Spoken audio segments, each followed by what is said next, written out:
Uncanny channel here again, and today I'm going to be talking about the word uncanny. The word uncanny has two different meanings.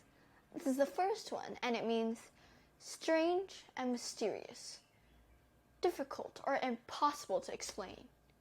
It is an adjective. The second meaning is surpassing ordinary and normal. It is also an adjective.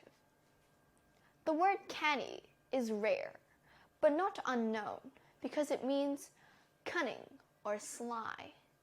But canny actually used to mean knowing and careful, and uncanny meant mischievous, referring to spirits who toy with mortals.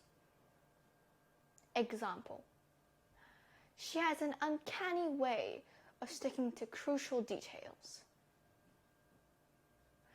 The canny man would not buy the car until it passed his mechanic's inspection. That's all for today, and remember to subscribe and hit that like button in the face and turn on notifications on your details. And remember to stay tuned.